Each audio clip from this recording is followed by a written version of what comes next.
Good evening. Good evening and welcome very, very much to Conversations, where I am pleased to welcome to the Conversation series once again for the second time Dr. Ravi Batra.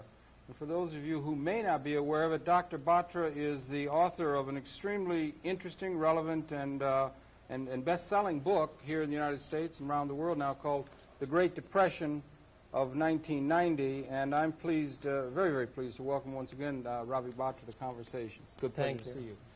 The idea that the Western and the American economies are going to, in a cyclic sense, have not only a recession and not only a depression, but a Great Depression in 1990, as you predict, is a very radical theme. It's one that probably most economists would not agree with and so forth. You've been interested in that idea from some time, 1980 and so forth? That's right. And yet the book has gone to the top of the bestseller list and stays there now. Do you think it connotes an increased awareness on the part of increased numbers of people in the United States that these things that you're talking about, which seemingly are not in the cards, as it were, is something that we really have to be concerned with? I presume you do. Well, as, the first time I made the forecast of the coming depression was in 1980. Mm-hmm. And nobody paid attention at that time. Right. And the problems that we find present today were totally absent at that time. Nobody could see, like the current $2.5 trillion domestic debt and $300 foreign debt, $300 billion foreign debt, the budget deficit rising by $200 billion a year, the trade deficit rising by $150 billion a year. All of those things are supposed to be taken care of by a supply side economics, that is going to increase, yes, and so forth. Right. Right. And so in 1980. Mm-hmm. None of this was present. Mm-hmm. So it is at that time when I made the forecast of the coming depression. And now some other books have also appeared which say that a depression is coming. But those are books by the same people who have now changed their mind. Really? Mm-hmm. They ridiculed my forecast at the time when I made them. Mm-hmm. And the interesting part is, which is rather unfair, I think, that now the reporters and the critics are lumping my book with the other books which are also appearing, saying that, well, they're cashing in on the jitters. Mm-hmm. But the thing is that I had forecast the jitters. Yes, right. So it's the other way around. But what I found was that under capitalism, under a free enterprise economy, there is a tendency for the concentration of wealth to grow over time. Mm-hmm. Mm-hmm. And when the government does something to increase this wealth concentration, that's what leads to depressions. This is the thing that would lead to a depression. People have understood or studied the business cycle over the long, many people have been concerned with that. But the fact that this concentration of wealth is such an important determinant in terms of creating depression is something that you pointed out that many mainstream economists have tended to overlook. Do you yes, think? They haven't seen the significance of that. That's precisely why Uh-huh. their forecasts have been constantly wrong. Mm. They have overlooked the one most important variable, which is the extreme wealth concentration. By overlooking that, they have just missed so many forecasts. I mean, I remember in 1980, I made this forecast, I found nobody paid attention. And I thought it is because economists have been so often wrong in making forecasts that nobody is paying attention. So what I did then was to make annual forecasts every year from 83 all the way up to 1996. And I said to myself, if my forecasts are right, I would gain the public trust, and maybe then we could do something about this coming depression. Yes, right. And your forecasts have been? Not a single one has been wrong so far. I made the forecast that inflation will fall in the 80s, interest rates will fall, oil prices will fall, farm prices will fall, but concentration of wealth will rise every year, and because of that, the stock market will rise every year up to 1989. Yeah, almost into a bull market. You predicted a bull market that was going to go right up to that long period. Before it started. And at that time, I was accused of being over-optimistic about the economy. And now that all the forecasts have come true, some critics say, well, this guy must be a mystic. because nobody can hit 100%. that's right, and not a single one forecast has been wrong. And my reply is that I have not ignored the crucial issue. The crucial variable is extreme wealth concentration, and when that happens, always there is a stock market bubble, a stock market mania, and this bubble bursts in the end to start a depression. We want to talk. That's a major thing. We will certainly want to come back to that question of the concentration of wealth, but there are other components to your overall approach to it. There is a long-term cyclical period and a view of the economy and economic development relative to tendencies toward regulation and tendencies toward increased concentration.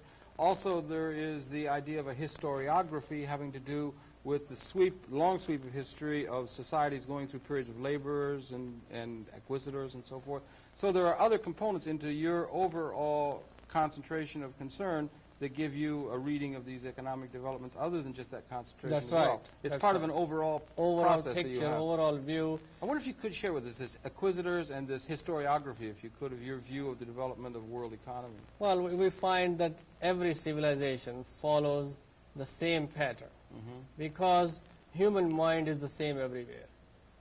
In every civilization, you have some people who are laborers, some who have warrior type of mentality. There are others who are intellectuals, and then you also have acquisitors. So you have, in every society, these four type of people, and we find that Mother Nature is not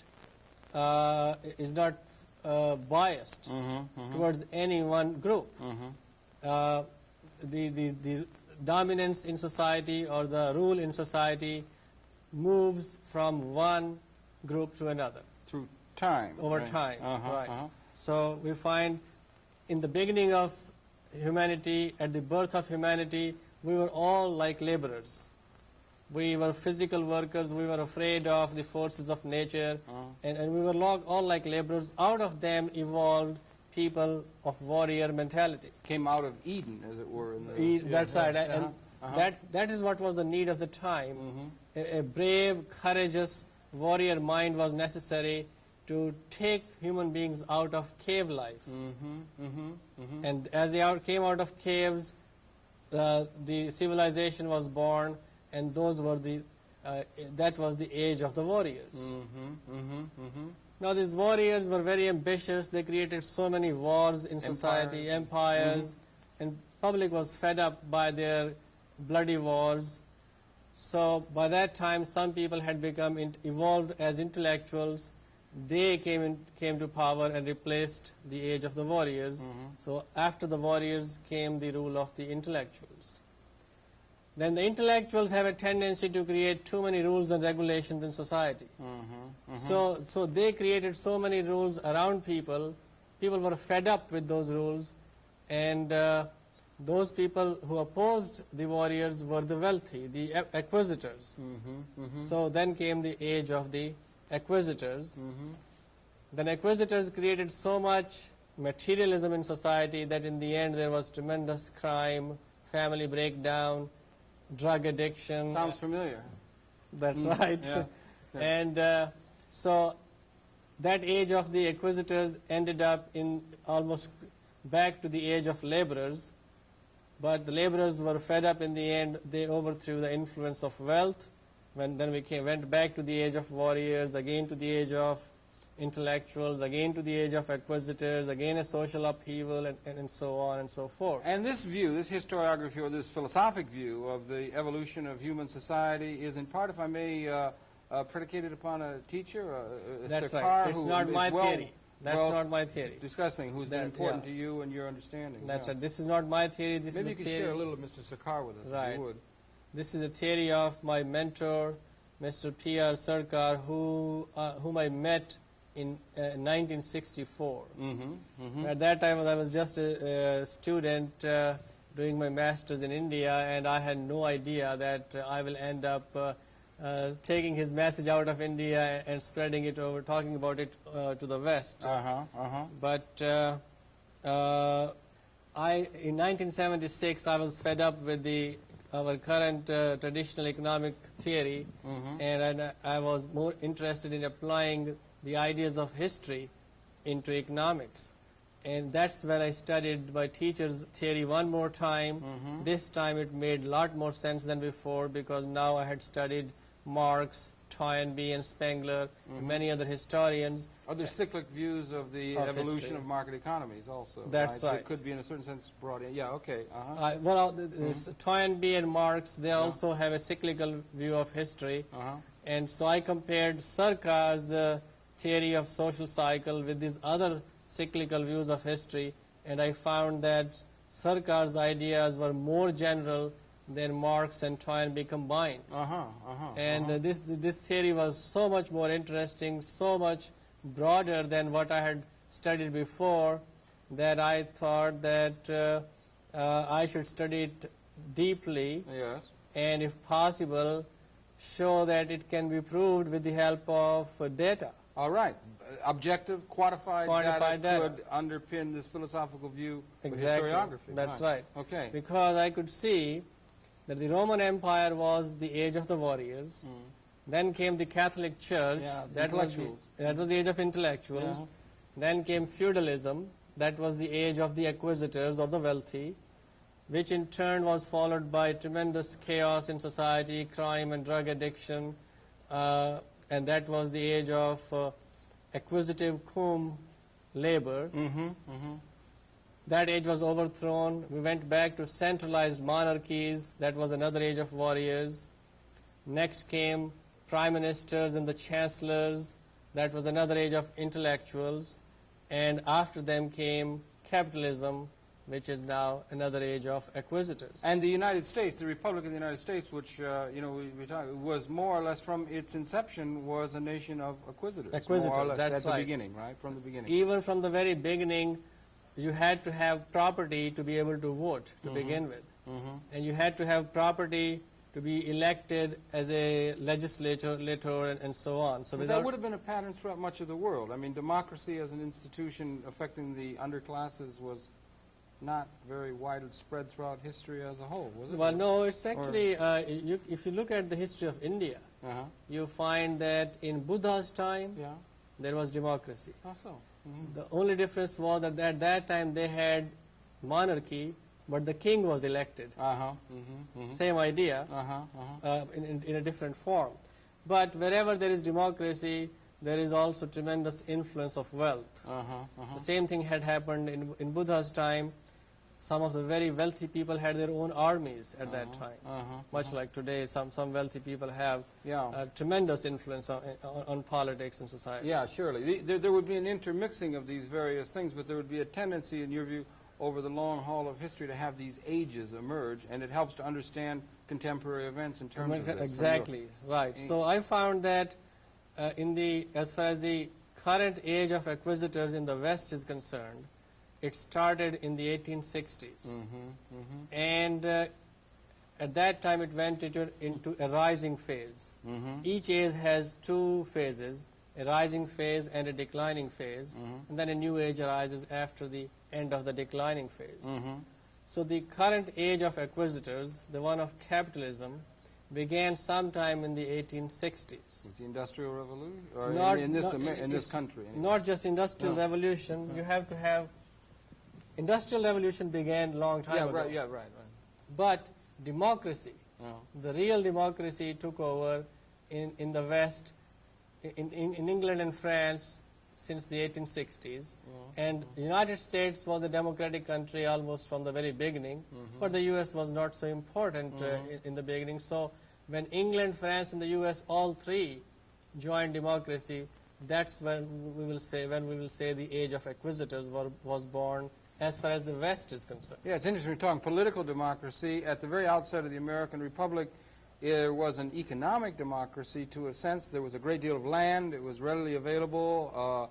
Labor's application to land made it possible for a person to carve out their own interest in their own fate economically. And so it was more of an economic democracy. Well, it's tended through time to become an economic plutocracy to where the concentration of technology and wealth is very concentrated. So we've become economically plutocratic, even though we've maintained this political democratically we have become more and more decentralized, and more individualism has crept in, but economically we have become much more centralized. See, in the beginning, you had so many immigrants coming, and they were all very poor. Yeah, right. So in the beginning, there was no concentration of wealth. But you've been able to take this historiography and this view of your mentor, as you say, and it's given you a view of human history. I don't want to dwell on it in great length, but it is in a certain sense deterministic in terms of a view of history and human nature is is deterministic, but it does not mean that human beings don't control their destiny. All it means is that there are certain principles of nature which we cannot defy. And human nature. Human nature and nature as a whole. In broader consciousness. Yes. For instance, water will always flow downwards. We can never change that property of water. But the river is also flowing down, and we can always put a dam on the river to take advantage of the water, even though its property that is flowing down can never be changed. So this theory of social cycle, or the law of social cycle, provides us how society evolves over time. We can't change that. But within that, the context of the law, we can create a better environment and a better society. And it can give us clues to understanding what's going on, and it's helped give you a clue to what's been going That's on right. in this contemporary practical economic sense. And also you can make some future forecasts, and I've used this law quite often to forecast not just economic events, but also many political events, such as the revolution in Iran and the clergy taking over. Yeah, you predicted that Yes. right on the money. Didn't That's you? right, Yeah. and that was based on the law of social cycle of my teacher P.R. Sarkar. And then I made the forecast that we will have there will be a war between Iran and Iraq sometimes in 1980-81, which will last for God knows how long. So that has been going on. Yes, The unfortunately. basis of those forecasts was my teacher's law of social cycle. All right. The basis of, so that law also gave me a feeling that we in the West are heading towards the end of the age of acquisitors. We're in an age of acquisitors Come laborers, right? And that means it is very close to the end of the age of acquisitors. And towards the end of that age, there is a massive economic decline. All right. And that then also goes back and picks up some more traditional economic views of the business cycle and long-term cyclical views of the cycle, which you've also incorporated into your overall thinking, apart from that 30-year, 60-year cycles. Right. And maybe we could take a little break here now. Come back and pick that up if you don't mind. Pick it up, this long-term cycles that you see in terms of the economy, which bring it up to the contemporary moment, if you would. We'll be if it's all right with you, we'll be coming right back then. It is your pleasure to be hearing and having perceptions of Dr. Ravi Batra, author of the best-selling book, Depression 1990. Please stay tuned. We'll be coming right back after a momentary pause. Thank you.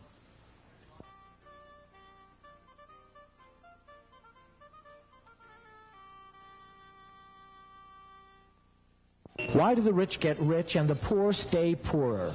How can unions win more for their members without rendering American employees uncompetitive? Detailed and provocative insight, Democracy and Economic Power answers these questions and many more like them. Democracy and Economic Power is a must-read book for anyone concerned about the fate of individuals and the future of democratic institutions in our rapidly changing world.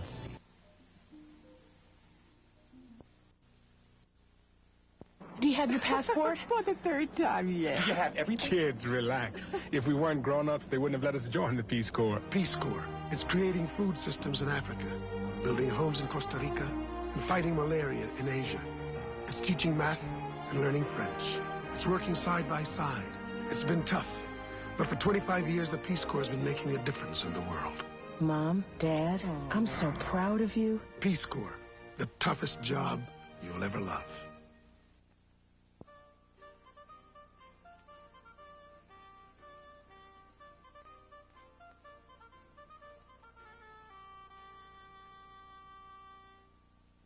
Back again with Ravi Batra, the author of The Great Depression of 1990, talking of this historiography of Sarkar, but also the idea of long-term cycles within the economy you picked up on as part of your overall feeling for the economy. Maybe you could just bring that into the equation here. Yeah, well, see, before you go out on the limb and make a forecast like the Great Depression of 1990, Yes. you want to look at so many different areas of analysis of human knowledge. So Sarkar's theory gave me one clue that since we were now towards the end of the age of acquisitors, there was going to be a massive economic decline. And then I tried to see if you could find confirmation of this view from other type of data, and in that context I collected 3 centuries of data from the United States history, and I found that there are some 30-year cycles and then a 60-year cycle of depressions. Now the 30-year cycles belong to inflation, money growth, and regulation. I found that over the past 3 centuries, inflation was peaking every 3rd decade. Amazing phenomenon that every 3rd decade was the peak decade of inflation, with the last or the latest peak decade being the 1970s. Right. So before that it was the 1940s, before that it was the 1910s, and this way it went back to all the way to 1750s. Interesting. And you trust the data? I mean, as far as you... Well, it's used by all other economists. Okay, just a point to be made. Right, Yeah, right, okay. and it is collected by the U.S. Department of Commerce. All right. And it was also confirmed by many other events which you could read in history. Yeah. So, and then money growth was peaking in the same decade, inflation was peaking, and regulation was also peaking in the same decade. So the theory that I developed from this was that high money growth and high government regulation of business are the 2 major causes of inflation. So I could then see that 1980s were going to be the decade of deregulation because President Reagan was in favor of deregulation, so was Carter. Also, it was time within the cyclical And movement of things, it was time for that to happen, right? Exactly. Not to be overly deterministic, but understanding, right, Right. yes, right. Right. So I could see that it was going to be deregulation. And also Paul Volcker was talking about cutting down the money supply or money growth. That was also in line with the cycle of money growth. So I went ahead and made the forecast that inflation will fall throughout the 80s. All right. And this forecast was opposed by every other economist, including Milton Friedman, many other Nobel laureates, because they said that now we have the unprecedented budget deficit. And budget deficits cause inflation. That's what they were saying. Yes, right, right. Now my data showed that there was no connection between budget deficits and inflation. Interesting. Only money growth and regulation were the 2 main causes of inflation. So I said to myself that a cycle which has been going on for more than 3 centuries is not going to be disrupted all of a sudden in the 1980s. And it took tremendous amount of guts to stand up and say no, inflation will in fact fall in the 80s. Against what everyone else was saying. That's right. And It's not hard. just anybody, Yes, right. Nobel laureates. Yes, right, yeah. So but I went ahead and wrote some articles saying that inflation will fall, and when inflation falls, interest rates always come down. So I made that forecast, and and then because of rising wealth concentration and the growing deregulation, I went ahead and made the forecast that you are going to see a huge stock market bubble in the economy in the 80s because of all these variables. Yeah, because you see, in terms of the Depression, so we want to come to that crucial point of the concentration of ownership, but you saw a 30-year, 60-year cycle in terms of these depressions that occurred. That's right. They would occur in 30-year cycles, and if they didn't occur in a 30-year Right, cycle, so you'd have a massive depression in a 60-year cycle. About depressions also there was a cycle, usually occurring every 60 years, but sometimes, at least once, it occurred over 30-year time period. But I also found that each time there was a depression, there was a massive wealth concentration also. Interesting. So I connected the 2 together. But along with the depression, just before a depression, there was also a huge stock market bubble. Yes, speculative bubble. Yes, So I thought to myself that this concentration of wealth and the speculative bubble must have a connection. Mm-hmm. And then the bubble bursts to start a depression. Uh-huh. Uh-huh. Now, the depressions are occurring usually every 60 years because concentration of wealth depends on inheritance, and it takes about 60 years before wealth is transferred to the next generation, and then you have a huge build-up leading to a stock market That's bubble. interesting. I mean, we sort of suffer the errors of our grandfathers. That's in a certain sense, right, right? yes. Yeah. Uh-huh. And this was the case. Let's say if we could back off for a minute. 1929, the stock market crashed, the depression in the 1930s in the United States. There was in 1929 a concentration of ownership that had reached very high proportion. That was the highest in history. You have a table in your book that Yes. says that that table that measures the ownership of the upper 1% of the population in the economy. Do you trust that data? Well, it's based on the data supplied by the IRS. All right. And it has been, again, collected by many respected economists, and one of them is Lekishman, by the way. Lekachman. Yeah, Lekachman, right. Yeah, Lekachman has also talked about increasing concentration of wealth in the past and now. Okay, and the concentration of wealth in 1929, maybe you could spell out what the dimensions of that were, the upper 1% and so forth. 1% of the American families at that time owned. People think controlled. No, they outright owned 36% of wealth. 36%? More than a third of wealth was in the hands of just 1% of the families. Now, whenever a person becomes wealthy, he wants a quick and high return. Yeah. To a multimillionaire, $10,000, $15,000 of additional income is nothing. He wants a quick and high return. He doesn't care for a small return.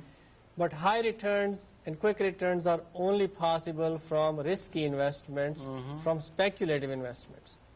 The investments which create jobs, where you have to buy plant and equipment, they take a long time. You have to work very hard. They're laborious, and they have lower return. So a very wealthy person doesn't care for those investments which create jobs. It's very inefficient then in terms of investment Exactly. strategy for the economy. That's exactly why depressions occur. So when there is too much concentration of wealth, there is too much speculation in the economy, creating a speculative bubble. 36% of the wealth owned by the upper 1% of the population in the United States economy is very concentrated, and those changes in that the percentage owned by the upper 1%, as it were, moved glacially.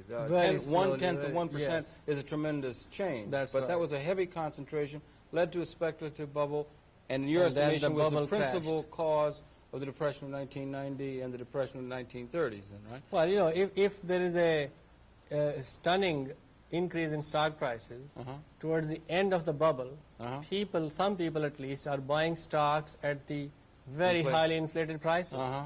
And when the market crashes, such a huge number of people are wiped out. Yeah, absolutely. Yeah, it was. And so that's a stunning decline, stunning fall. So naturally, there's going to be a depression after that. How far down? What in the depths of the depression, or how far down in percentage terms has it gotten in the American economy? The 1% ownership down to 20%, or no, over the historical term. Okay, well, see, so concentration of wealth peaks at sometime in history, usually after 60 years.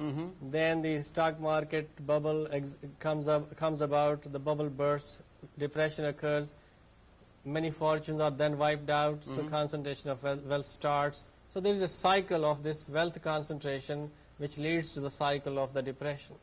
That's why there is hope that we can stop the depression, because there is a cause. There is a cyclical aspect of wealth concentration, and if you disrupt that cycle, you can then disrupt the cycle of depression. But at the bottom of the depression, at the bottom of that downward cycle of ownership, the 1% would have maybe 20%, 22%? In 1949, the bottom of the cycle was reached. 1% then had 21% of wealth. And that was the bottom as far as this was concerned, and that made for far greater efficiencies in terms of the investment in plant and equipment that was done with efficiency and was concerned rather than speculative kinds of quick kinds of earning. That's why you find that the economy in the 1950s and in the 1960s functioned very smoothly with hardly any inflation, and growth rates were very high in the economy.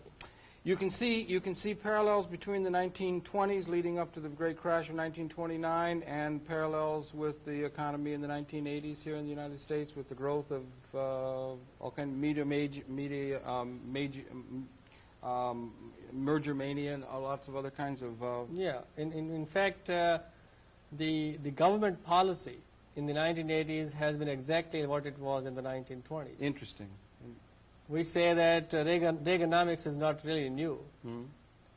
In the 20s, it was called Coolidgenomics. It was the economics of Coolidge. Yeah, right. Same deregulation, same tax cut for the wealthy, same atmosphere of disregarding antitrust laws and monopolies, same merger manias, same depressed energy prices and depressed farm prices, same jump in automobile profits in the 20s versus the 80s. But the most worrisome thing is the government policy is exactly the same. In the 1920s, the policy they followed was, we call it enriching the rich. Yeah, right. Or some people call it trickle-down economics. That's what they followed in the 1920s. Now, at that time, the government had no debt. The country had budget surplus consistently. Yes, that's right, yeah. Okay. The country also was a creditor to other nations. The country also had a consistent trade surplus. All great signs for an economy. Yes, indeed. And still, Reaganomics led to the Great Depression. See, that's the worrisome part. Now, we have $2.5 trillion domestic debt, $200 billion per year budget deficit, $150 billion per year trade deficit, $300 billion of foreign debt.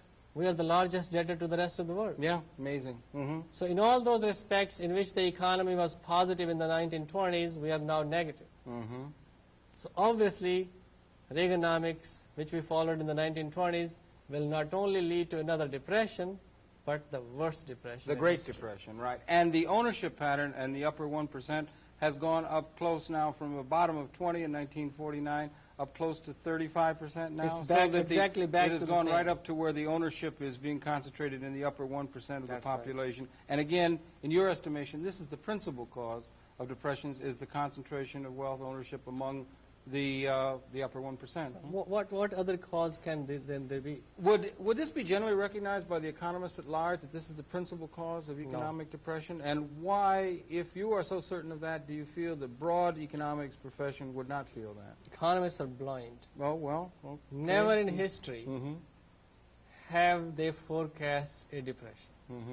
I mean, we have had 4 major depressions in the country. Not a single one was foreseen by any economist, any established economist. And in 1928, our economic theory was that under capitalism, unemployment is simply impossible. They used to use the word impossible. Can you believe that under capitalism, unemployment is impossible? Crazy.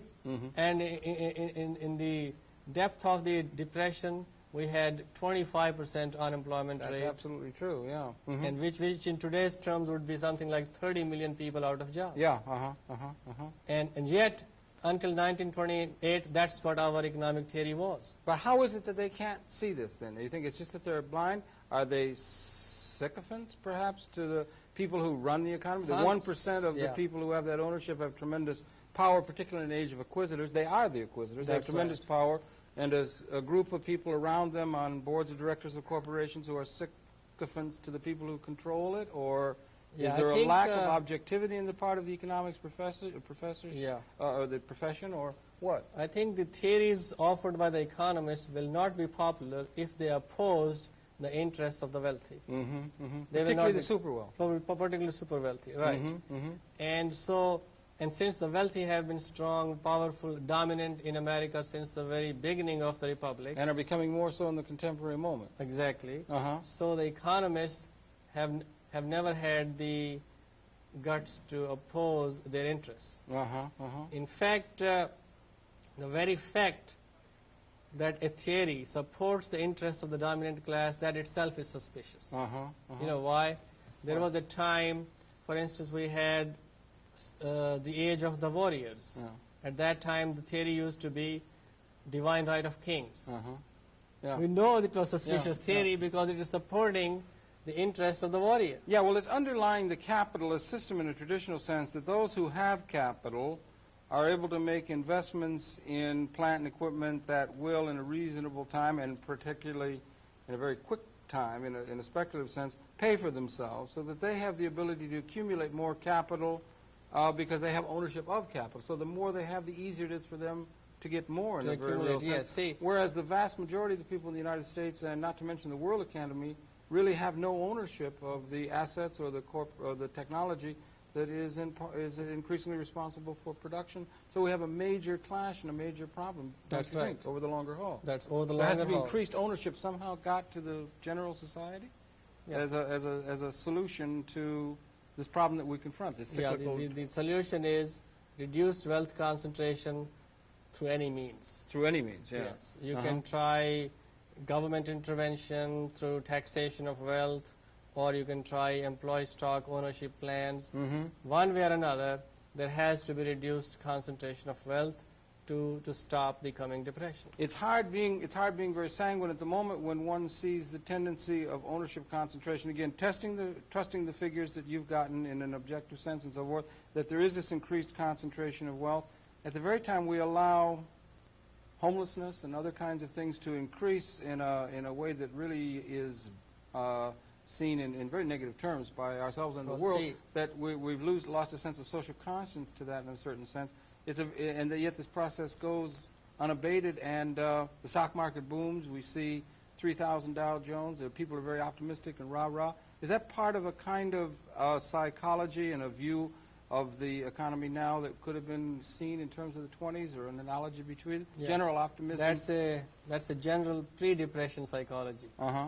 Pre-depression psychology, which leads to a depression in the end.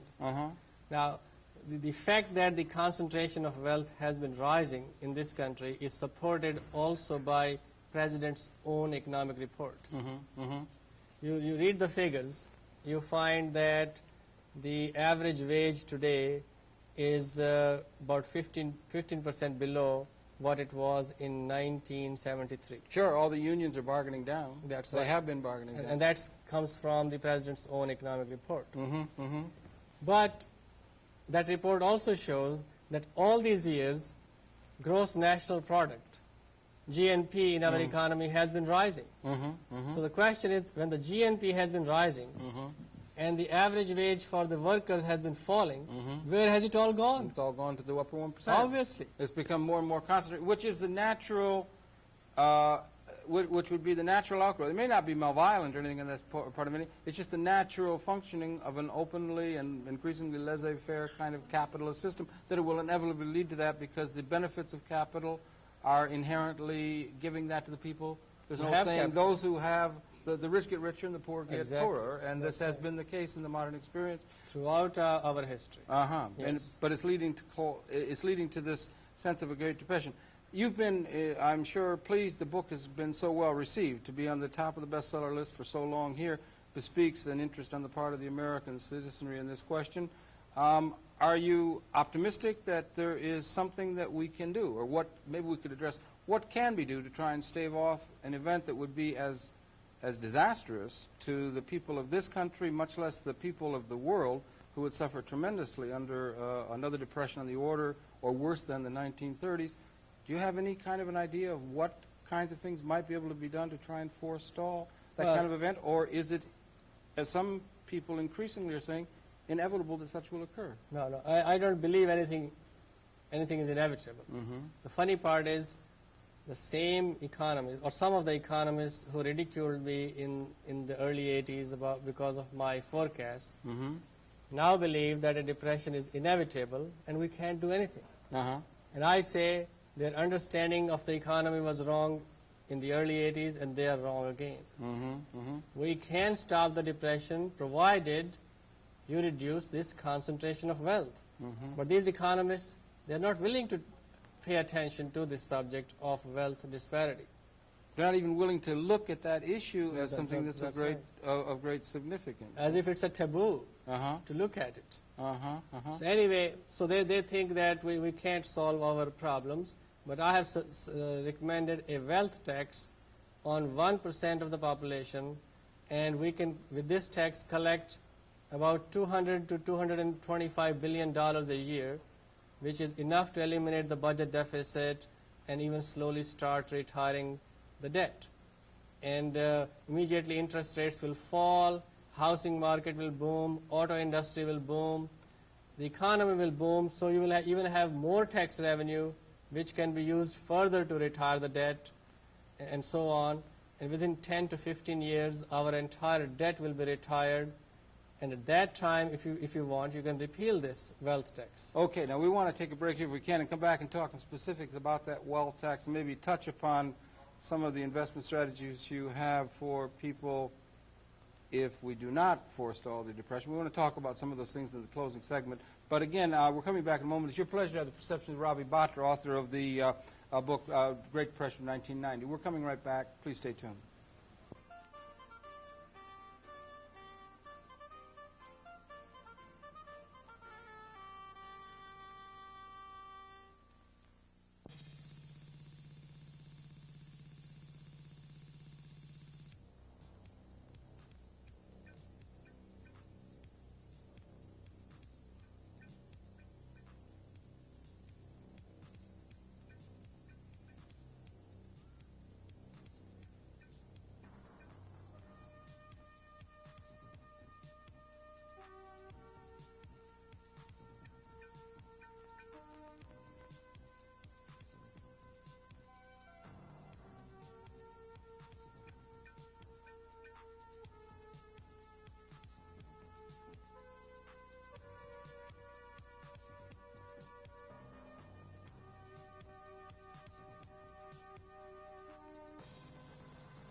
A trashy schoolyard's got no class.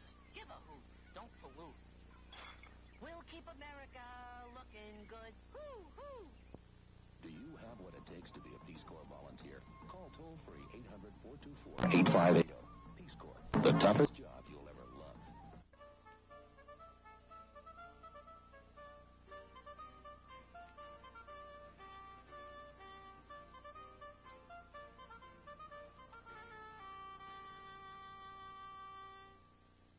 Back again with Ravi Batra, and we're talking about what some things might be able to be done between now and 1990. And of course, you have in your book, I might just say here at the outset of this section, investment strategies for those who would want to try and serve themselves best in the event of a depression. But perhaps we could let people who are interested in that buy the book and read that for themselves. We could talk some about this larger scale macro policy that you see, which might be able to forestall the depression in itself. Your view is that the overall important question that we have to address if we're to either forestall or ameliorate perhaps the worst effects of a depression would be somehow to have a way of cutting down on this disparity between the concentration of wealth at the upper. If we could just control this wealth concentration, not reduce it even, just control it, keep it where it is, even that would could convert the depression into a minor recession. So towards that end, I have suggested a wealth tax to collect enough money to eliminate the budget deficit and so on. But I know that this tax has absolutely no chance of passage in the current Congress and with the current president. In fact, never in our history have the politicians supported a wealth tax, or even the economists have not endorsed it ever. So what you're proposing, if I may, what you're proposing is a tax upon the upper 1%, or the 1%. Super wealthy. Yeah, super wealthy. Anybody with $2 million or more in net worth will have to pay this tax. And that's only 1% of the families. Now, the previous depression we came out of the previous depression because of war. Yeah. We are not going to have another war. I don't think a nuclear war is feasible or possible. We had a Second World War which brought us out of the Depression. We are not going to have another one. So this time, it will not be without reducing the wealth concentration. We will not be able to come out of the Depression without hitting at the true cause. So even with Star Wars and other kinds of defense contracts and builds up and so forth like that? They are not enough. Okay. They certainly are not enough to bring us out of the Depression. In fact, they are a big drag on the economy at all this right, time. I know, understand that, but I just thought I'd mention. Yeah, go ahead. Right. But then we'll have to address the cause, the root Right, cause. we'll have to address In the your root view. cause. And since the politicians have never supported it, even during the Great Depression of the 30s, I think the only way to force them to adopt a wealth tax is to start a grassroots movement. A grassroots movement, all right. A movement of, say, the 90% of the people versus the other 1%. When the people are educated, when they see that we can actually eliminate the budget deficit from my formula, they will support this movement. They'll support my tax proposal. And in fact, I'm not waiting for somebody else to start this movement. I myself have started it, and I'm talking about it on my interviews on the radio and TV. Like right here. Right here. Right now, indeed. Yes. You want to start a grassroots movement among the broad citizenry to get political pressure building in order, and so that climate could be run, to have a tax upon the super wealthy enacted by the Congress and the United States government. That's right. Okay, now that's a tall order between, and the reason you feel that this is the only way to do it is because this is something that could happen quickly enough. Other systems, employee stock ownership plans, other ways of expanding ownership and so forth among the Will general take decades. would take too long. This would be a thing that you would call for in a very hurried and a drastic kind of measure, but the only thing you think could possibly stave it off in your view. That's right, because there are only 2.5 years left before the Depression will hit, and we need a wealth tax in a hurry. And only the people can force the politicians to do it, to adopt it. And so I have started a movement, and I call it SAD. SAD? Yes. What is that? S-A-D. Yes. Stop Another Depression. All right. That's the name of the movement. And I am not asking people to donate any money to it or give me money to start it. I'm going to spend my royalties on this movement, and all I'm asking you is your attention and interest. Yes, all right. This is one movement you can't afford to neglect. And just look at our tax structure. We have a middle-class person earning around $35,000 a year has to pay 7% Social Security tax, another 7% in sales tax, another 15 to 20% in income tax, 15-20 cents of gasoline tax, then you have excise tax, so many taxes that you have to pay. Yes. And on the other side, this 1% of the population has $5 trillion of wealth, which is totally untaxed. This would have to call into account, in a certain sense, in the consciousness of the people, a sense that the system as it stands, the status quo, the system as it stands, is fundamentally unjust. It is not only there unjust. There have to be a recognition of that, and also a recognition, perhaps, I don't know, that the world economic order, in a certain sense, is fundamentally unjust, and it would call for people to think in a very radical context about what it is you're suggesting, and perhaps you feel that it's good that we do think within a radical context? It's really not that as radical as it sounds. Okay. Because we are taxing income nowadays, we are taxing sales, we are taxing consumption, gasoline, cigarettes. What is so sacred about wealth that it should not be taxed? Well, I don't know. It's sacred to the minds of many people, isn't it? That it makes it a difficult thing to contemplate in traditional terms. Economists have not recommended it. Politicians have not put it forth. Are there any presidential candidates running upon that platform? Do you think there could be? But they could be. The question is, why do we tax income and not wealth? I mean, what is so sacred about wealth? We are taxing income in a free enterprise economy also.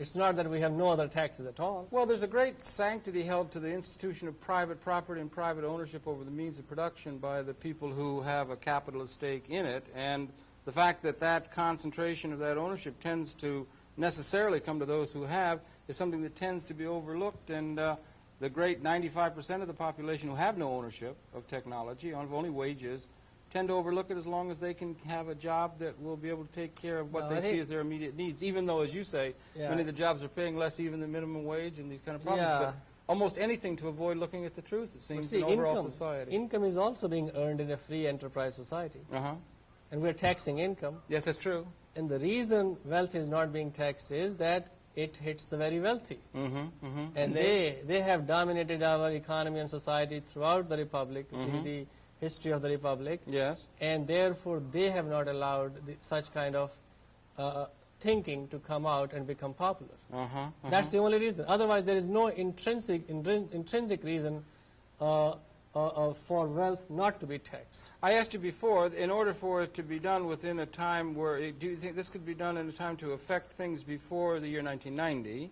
That would go through an election. Is this an issue that could be raised, you think, by presidential candidates? Yes. Is there a possibility of people within the Congress, particularly perhaps people of a more, I don't know, populist persuasion or something, being able to pick up on this as a major political, political point to get increased concentration of attention within the Congress and with the broad economic political system in order to, people with broad sense of responsibility be able to pick up on this idea? I think if any presidential candidate picked up this idea, he would have the broad support of the masses. You think he could in such a short period of time, despite all the psychological conditions of people not to think about these kind of fundamental questions? I don't think people have any psychological hang-up about it, because I am getting hundreds of letters of every week in which they support the idea of wealth tax because they know that it is going to eliminate the budget deficit and solve all their problems.